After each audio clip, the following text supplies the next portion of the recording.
The sky was painted with hues of orange and pink as dusk settled over the serene monastery. Buddha sat beneath the ancient Bodhi tree, surrounded by his attentive disciples, their eyes reflecting both reverence and curiosity. A gentle breeze carried the scent of blooming jasmine. Mingling with the murmurs of nearby streams, I approached with hesitant steps, burdened by questions that had grown heavy with time. The Buddha appeared in the courtyard, his steps deliberate, his gaze serene yet piercing. As he approached, his presence seemed to envelop the space with a profound stillness. "Blessed One," I began, my voice trembling, "I stand on the verge of a change I do not understand." Buddha nodded, his expression unchanging, an eternal calm that seemed to promise understanding. "Speak freely," he encouraged. "My path," I continued, pausing to gather my thoughts, "has grown unclear. I feel compelled to leave my work, yet I am afraid." The other disciples leaned in slightly, their curiosity piqued by the universality of my plight. Buddha closed his eyes for a moment, as though searching for the threads of wisdom woven into the tapestry of existence. "Once," he began, his voice steady and measured, "a merchant lived near the banks of a great river. I followed his gaze, seeing the stones anew, their presence imbued with an unspoken connection to the world. Master," I ventured, "how do these stones relate to the loneliness I feel inside?" The Buddha smiled gently, his expression a mixture of patience and encouragement. "Ananda, everything in existence is bound by an invisible thread of interconnectedness. To see it is to dissolve separation." The merchant faced a choice, Buddha continued, his gaze sweeping gently across the gathering. He could cling to the old shores, though they were vanishing, or he could build a raft and trust the current. "Imagine the wind," he said, his voice carrying a meditative rhythm, "as it moves through the leaves, creating music in its wake." I closed my eyes, attuning my senses to the breeze as it rustled the branches of the Bodhi tree above. "The raft is not crafted from fear or doubt," he explained. "It is built from intention, courage, and mindfulness. To cling to the known is to drown, but to accept the flow is to find liberation." The disciples murmured among themselves, the weight of the words settling like a gentle rain on fertile soil. "Ananda," he finally said, "start not with others but with yourself. In the quiet depths of your being lies boundless connection. The current of life is neither cruel nor kind," he said. "It simply is. To judge its path is to forget that the journey itself is the teaching." I nodded slowly, the truth of his words resonating within me, even as my heart clung to its fears. "Yet, the unknown feels as if it will consume me," I admitted, my voice barely a whisper. Buddha tilted his head slightly, a gesture that conveyed both compassion and understanding. "Fear arises when the mind resists change," he observed. "But remember, the seed does not fear the darkness of the soil. It trusts the earth to nourish its growth." The disciples exchanged thoughtful glances, their faces reflecting the layers of insight unfolding in Buddha's teachings. I felt a flicker of hope, like the first light of dawn piercing the night. "Master," I said after a pause, "how do we trust when the future is hidden from our eyes?" Buddha raised his hand, pointing toward the horizon where the sun was setting in a blaze of color. "The sun rises each day without fail, yet it does not seek assurance of its path. Trust arises not from knowing but from being." His wisdom, so profound in its simplicity, felt like a lantern illuminating the obscurity of my inner world. The courtyard seemed to transform as his teachings took root within me, each stone and shadow reflecting the interwoven nature of existence. I began to see the monks not as separate beings but as threads in a shared tapestry of life.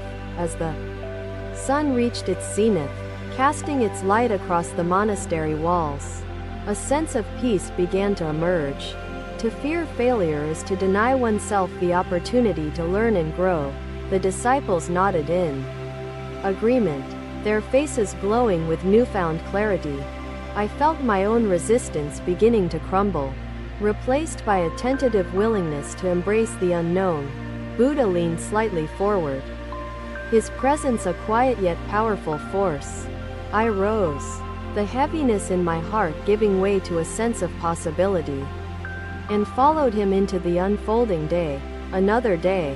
The sun rose over the monastery, painting the walls in hues of amber and gold. Embrace it with an open heart.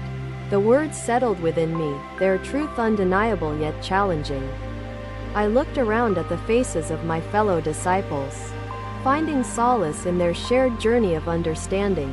"Thank you, Master," I said, my voice steadier now, though still tinged with the vulnerability of transformation. Buddha smiled, a gesture as gentle as the petals of a lotus. "The path unfolds with each step you take," he said.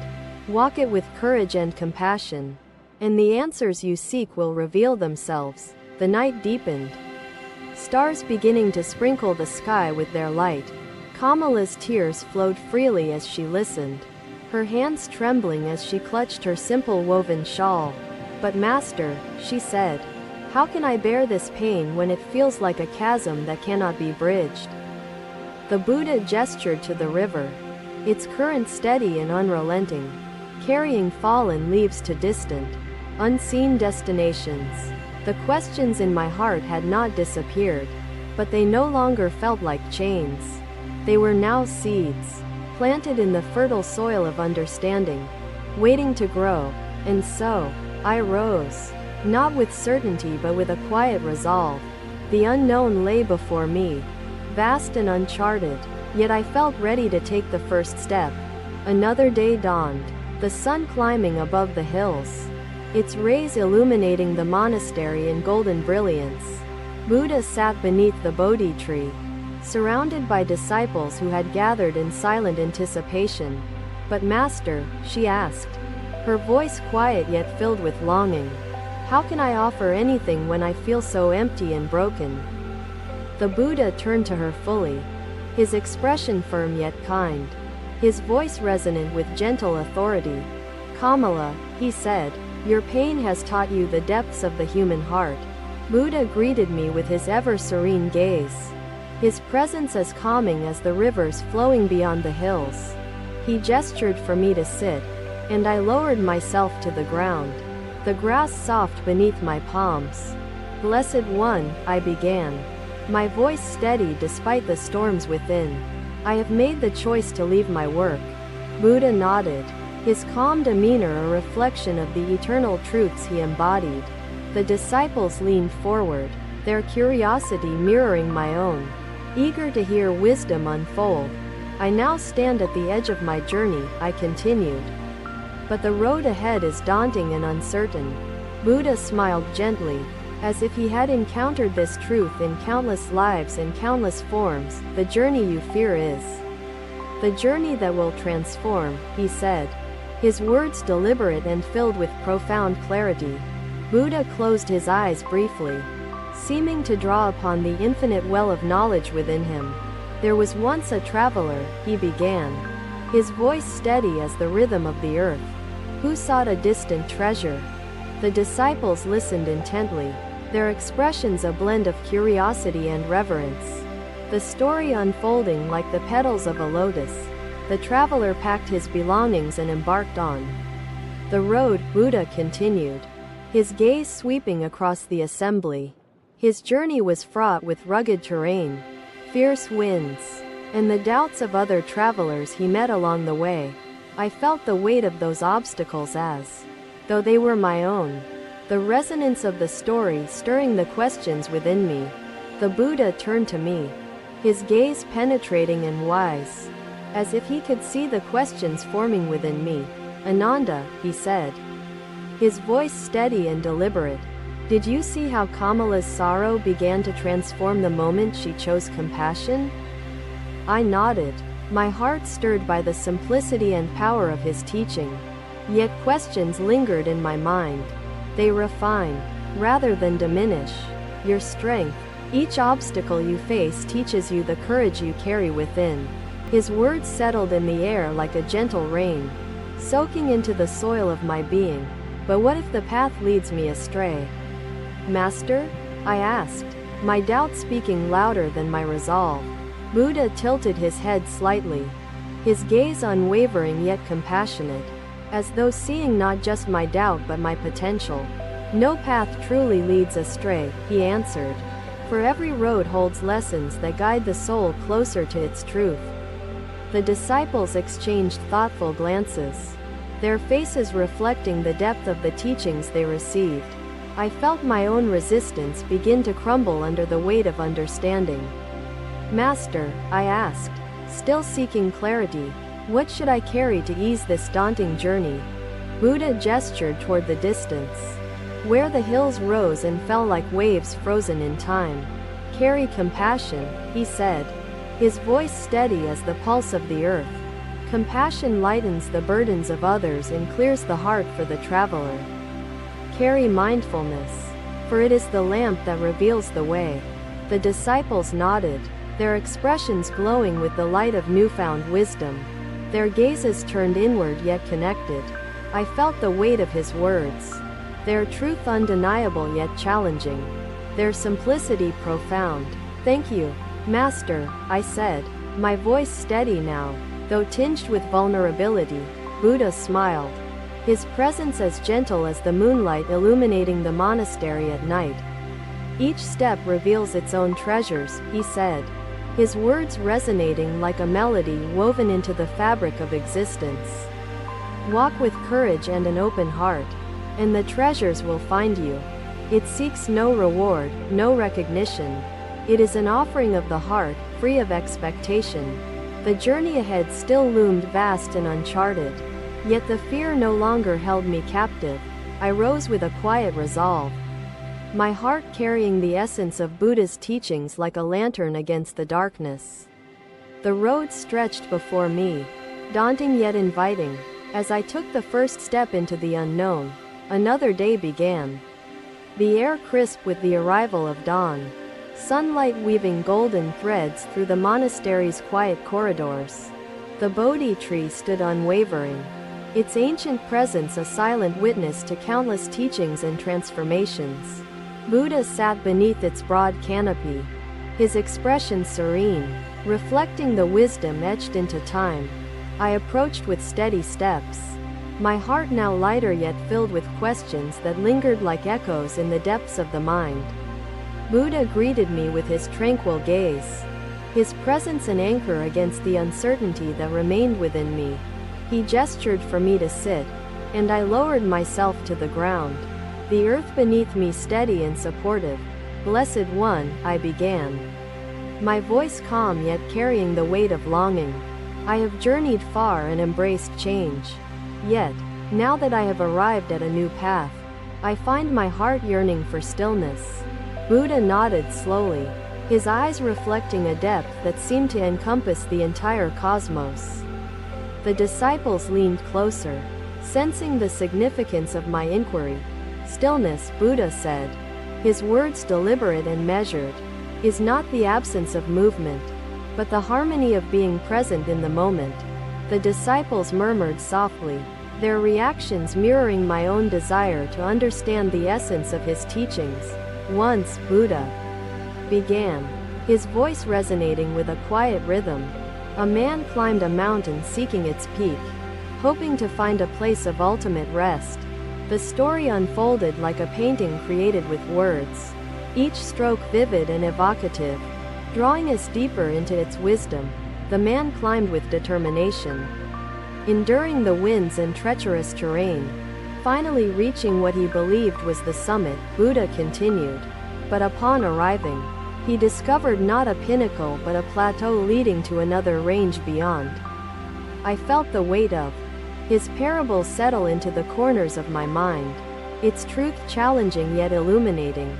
Sita, he said, begin by embracing yourself. Acceptance of your own imperfections is the foundation of true connection with others.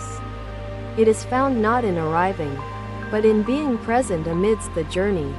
His words resonated with an undeniable clarity, their simplicity profound and transformative. But what of rest, Master? I asked, my question arising instinctively. Is it not necessary after enduring the labor of the climb? Buddha tilted his head slightly, his expression filled with both compassion and wisdom, as if acknowledging the complexity of my struggle. Rest is the natural rhythm of life, Buddha explained. But rest is not stagnation. It is a pause to reflect and renew before moving forward. The disciples exchanged thoughtful glances, their expressions revealing the layers of insight settling into their hearts. I observed, my own heart stirred by the simplicity and power of his words, their resonance extending far beyond the boundaries of the monastery. The Buddha turned to me, his gaze steady, his expression expectant, as though inviting me to reflect on the moment's significance. The heart that is quiet sees clearly, and the mind that is calm chooses wisely. His words settled into the air like the soft rustle of leaves, their truth undeniable yet challenging. The disciples nodded in agreement, their faces reflecting the clarity unfolding within them. I felt my own doubts begin to dissipate, replaced by a sense of quiet understanding. Master, I asked after a pause, what wisdom remains for those who have arrived yet seek deeper fulfillment? Buddha smiled gently, a gesture as soft as the petals of a lotus in bloom. Arrival is not an end, he said. It is a gateway to new beginnings. Each arrival offers a view of the next path to be explored. His words resonated like a melody woven into the fabric of existence, their simplicity profound and transformative. But how does one begin again? Master? I asked, my voice steady now, though tinged with the vulnerability of transformation. Master, I asked, what if fear keeps someone from taking the first step toward connection? The Buddha's gaze turned inward, his expression unfathomable yet serene. Ananda, he said, fear is a natural barrier, but it is also an opportunity for courage to blossom. It is to recognize that each step you take is a step toward growth and discovery. The disciples bowed deeply, their hearts filled with the clarity of wisdom, their gazes reflecting both reverence and gratitude. As the shadows lengthened, the villagers began to disperse, their laughter echoing faintly as they returned to their homes. The courtyard, once bustling, settled into a peaceful stillness, the hum of connection lingering in its atmosphere. The yearning in my heart no longer felt like chains but had transformed into seeds of new understanding, waiting to grow. I rose with a quiet resolve, my steps steady yet light, my heart carrying the teachings as a guide against life's uncertainties. The plateau stretched before me, offering rest and reflection, yet beyond lay the promise of new peaks to climb. And so, I embraced the journey, not as an end but as a continual unfolding of the infinite path. The stars emerged, their light reflecting on the still surface of the river, a symbol of the enduring nature of connection. I sat beside the Buddha, my heart filled with quiet resolution, ready to carry his teachings into the unfolding days, one step at a time. Thank you for watching. Buddha's teachings are always with you. Subscribe to our channel and we will see you in the next video.